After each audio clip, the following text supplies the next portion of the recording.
All right, it's time for us to hop on to Balogun, but slightly shift to Broad Street, stay in between Balogun and Broad Street. Well, it's time for us to talk Balogun and Broad on Halifax 99.3 Nigeria, and we're live from our audiovisual studios in Itimi and Crescent, Victoria Island, Lagos. And today on the show, we're going to be talking about how small businesses are being affected by the inflation. We've been doing, a lot on this inflation. We've talked about big businesses. We're now talking about small businesses. We're going to talk about manufacturers also on this segment. And my guest, who gracefully accepted to join us in this conversation, has joined us. And I want to properly introduce him. He is Dr. Femi Egbesola. He is the National President, Association of Small Business Owners of Nigeria, ASBON.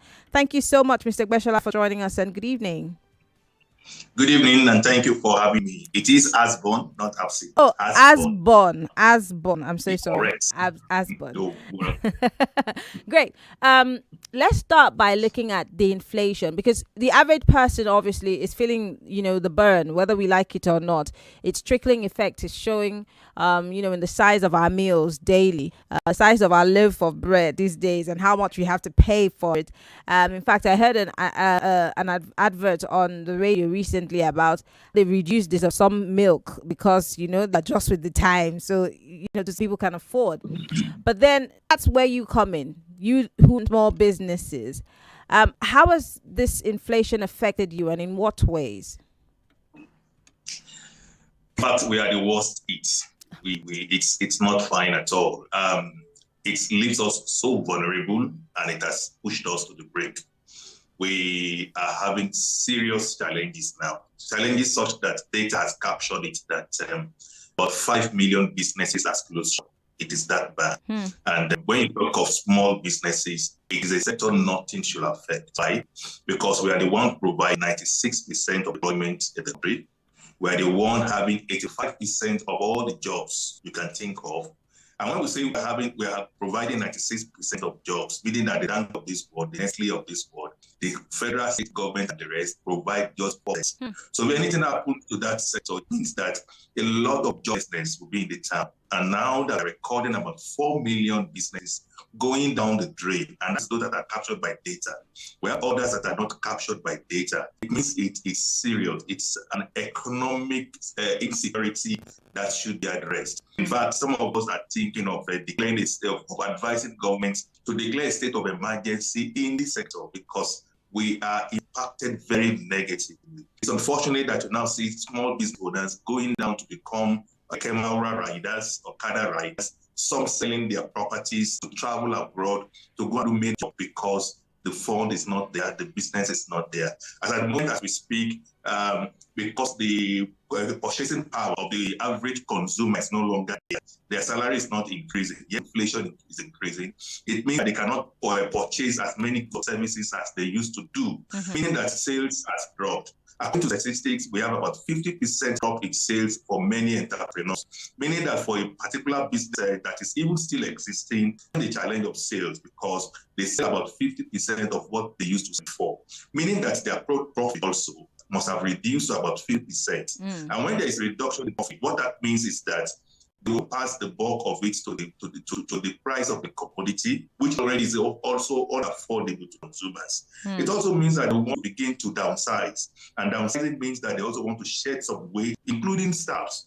So they have to relieve themselves of some staff, which is increasing joblessness in the country. And that's the reason we may say that we have more vices, more crime in the society today, because many of our youths are no longer engaged. They are now in the street without a job, because those who are expected to employ, they are even challenged and they cannot even employ. So these are some of the main issues we are having at the moment. I must tell you that small businesses are seriously in debt at this time. If you look at the news recently, the data that has released, there are so many unpaid debts, and this is coming particularly from small businesses. And you only pay debts when you are able to make profits. When you borrow money from banks and you can't pay debts, it's that you can't make profit. It means you cannot pay debts. That is the implication. And at the moment, the debt profile in the economy from the banks is huge, very, very huge. In fact, we have about 87% bad debts, which is alarming. But you cannot blame some of these people because it's not as if they don't want to pay, but the environment is not just right. They are putting in all their energy, all their wisdom, but they are not getting the needed result. And even to the customers are having apathy towards many of these products. They are finding alternatives. They want to see how they provide. Some people have cut down their meal to 2 times a day instead of 2 times a day. It has also become the situation of not just eating what you want, but at least eating something. What's available? People who don't take hide and skin before called for more. Some people don't take gari before now go and take all of this food, just keep body and soul together. It's not the want, but that is what the situation demands at the moment. Let's bring government policies into the conversation, because one way or another, government's major duty is small businesses power the economy all over the world, especially countries like the United Kingdom. How have these policies, one way or the other, prioritized small businesses? Have these policies at any point prioritized small businesses? And as we speak, with the Cardosos of this world, and of course the coordinating minister of the economy, and even Mr. President's economic policies, how have they addressed small business? Have you been prioritized? Are you at the top of the list, or are you somewhere in the middle? Well, before coming to present government, let me talk generally about the government we have had over time. It's been that one of the major issues we have is policy issue. Policies, one thing is to make a policy, another thing is that policy to impact positively. Our policies have not done so well, particularly when it comes to small businesses. We have not seen the kind of policy we would have wanted or expected to see. And that's the reason why we are more burdened over time. Policies we have in the country also is a cause of inflation we are having. Policies like the issue of the fall in currency. The fall in our currency is one of the major reasons why we have inflation. Insecurity in the country is one of the reasons why we have inflation. Exchange rates is one of the reasons why we have inflation. The increase in tax and the increase in energy costs is some of the reasons why we have inflation. These are part of policy issues. Now, coming down to this present government, I would like to start by saying that it will not be too fair to begin to judge the government by 2-3 months of having ministers and the governors of central bank and the rest. The time frame is too short to begin to say we want to really place judgment on them.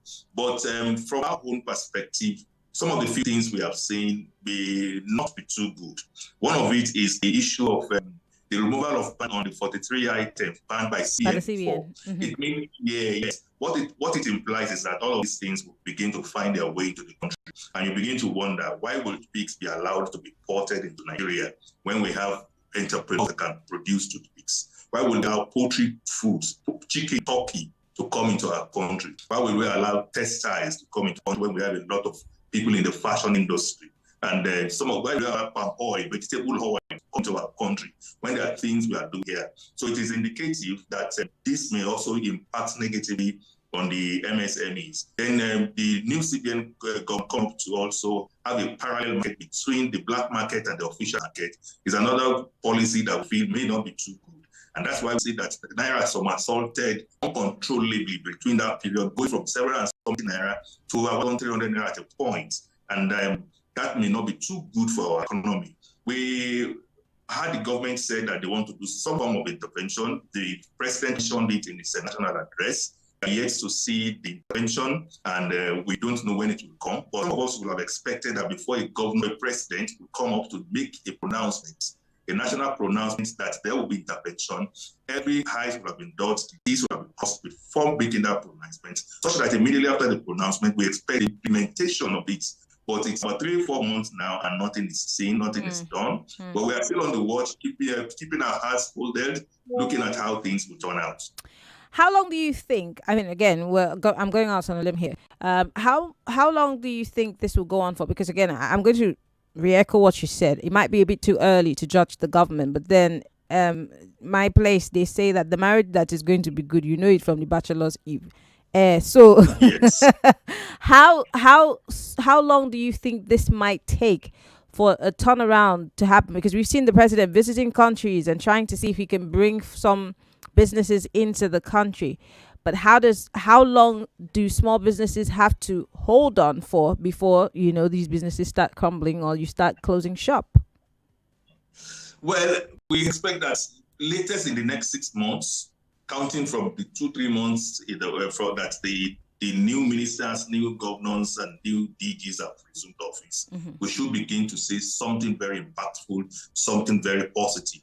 Because the small business owners do not have the energy to endure stress so much. We don't know how to deal with that. So anything that goes beyond a short period of time may lead to more death of businesses, particularly small businesses. Quite a number of policies of this government has not been very friendly. So, but we are waiting. For example, the removal of the subsidy.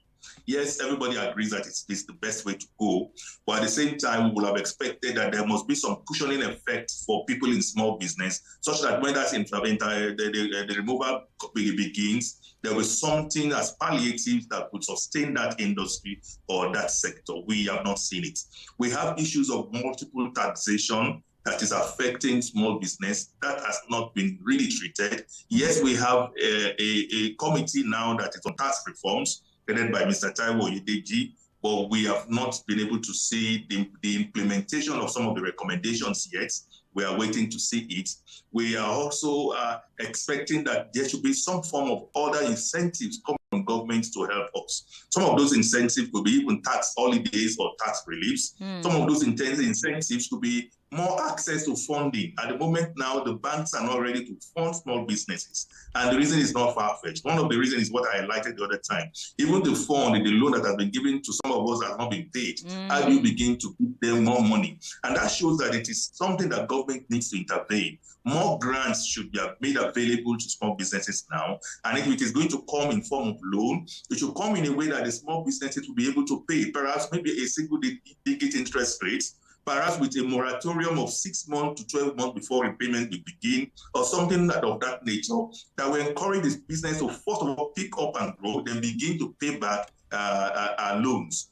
These are some of the challenges we're having, but beyond all of this, the critical factor that we feel is negating our growth is that we feel and strongly feel that government is not collaborating with us enough. Many of these policies done for small businesses are for us. So if it is for us, we should be a critical stakeholder from the creation period to the implementation period. Absolutely. Meaning that government is supposed to get to know our feelings, get to discuss these issues with us, these policies with us. Let us have our recommendations heard, include some of these recommendations in this policy, so that at the end of the day, it will be a win-win situation whereby we will also be able to hone it and say, yes, this is our policy. We are the one that wear the shoes, we know where it pinches the most, and we're the one that can give the best recommendation and the situation reports to government at any point in time about any policy that has to do with us. But often than not, including this present administration, we have not been brought to the table to discuss issues before policies are being made. So when policies are made by those who are not in business or those who are in business, you can expect what will always happen. It will always be a policy mismatch or a policy somersault. Well, Lagos, I want to quickly bring you into this conversation before we wrap things up. I'm still speaking here with Mr. Femi. He's given, in fact, you literally have given me everything, because a lot of people don't really understand how small businesses work and the powers that they have, because everybody looks at the blue and white collar jobs and forget about the fact that small businesses actually power the economy. And you've really laid the foundation for this conversation. Now, Mr. Femi Egbesola is the chairman of, I beg your pardon, I have to pronounce it very well, ASBON. Yes, he's the national president of the Association of Small Business Owners of Nigeria. So if you run a small business, you own a small business, or you work for a small business, how market? How are you surviving if you run a small business? How are you coping? What are the coping skills and mechanisms that you've employed while we experiencing this inflation, which is at an all-time high, like we've never seen before. Mr. Femi has given us some interesting points and, made recommendations that governments should follow, especially when making policies. You need to carry the people around along. But during the conversation, I have about 4 minutes. I can take your thoughts and your comments. Hello. Welcome to Hard Facts. Hello. Yes. Yeah, Mary. Turn off your radio. Turn off your radio, please. Yes, very much. Exciting and wonderful. Please, I want to ask your guest, is there any way you can make this presentation to the president directly? Because he is stating the reality of things in Nigeria. It's hacking, it's hurting. 5 million, as he has mentioned, the statistic is very true and it's being felt by the people. Can he make a presentation directly to the table of the president so that he can know what people are going through? All right. Thank you very much for calling. Please, when you call, turn off your radio. Did you hear him, Mr. Femi? He's saying you need to make this recommendation. Maybe not to the president, maybe to the finance minister, the minister of coordinating the economy. Maybe that might work. Because, like I said, these are recommendations that are very important. And like you said, if you don't know what size of outfit I wear, you're just going to make a misfit. The outfit is not going to be my size, and then of course the reason for which you made the outfit is going to be defeated. 0700 993 993 993. That's the number for you to call. Join the conversation. Lagos, we're talking about how small businesses are coping in the face of inflation. Yes, I want you to join the conversation. If you run a small business, you own a small business, how are you coping? What's been your coping skill and your coping mechanism? I'd like to take one quick call before we go, before we wrap up this conversation, because unfortunately, there's no time. All right, Mr. Egbesola, let me just wrap up with you because our time is fast spent. If you were to be called right now by the economic minister or the finance minister, what would be the most important thing that you'd ask that they do first, which will help to boost the growth in small businesses in Nigeria quickly? Well, the first thing is to improve ease of doing business. Okay. Everybody wants to do business this time. The youth know that there is no job, so they also want to embrace entrepreneurship. So easing the environment for business is the first thing. Going around to say you want to bring investors into the country may not work if the business environment is not right in the first place. Mm-hmm. So the business environment must be right. The next thing is that we must also be ready to take care of our social responsibilities. 44% of business owners today are women, and they are very, very vulnerable. They are the ones feeling the heat of this implication more on small business. And they are the one that holds the society, the fabrics of the society. Okay. So if this sector is impactfully affected, it means that we are going down the drain, and that's not going to be fine. But for small business owners, it's also time for us to begin to look outside the box and see how we can cope. We must begin to see what you can control and what you cannot control. Now to see how we can diversify our business and what more other things that we can bring on the table. Okay, so my time is up. Yes. It's time for us to go. Well, I want to say thank you. Unfortunately, our time is fast spent. Dr. Femi Egbesola is the National President, Association of Small Business Owners of Nigeria. And thank you so much for coming on the show. And we appreciate your thoughts and your comments. We hope that you come again sometime soon. Thank you much for having me. Anytime, any day is a pleasure. All right.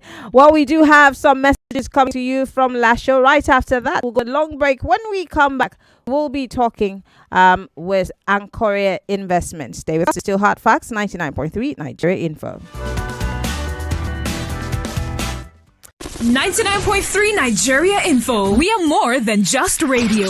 Subscribe to our YouTube channel at Nigeria Info FM. Check us out on Facebook at Nigeria Info 99.3. Follow us on Twitter at Nigeria Info FM and on Instagram at Nigeria Info FM Lagos for live updates as it happens. 99.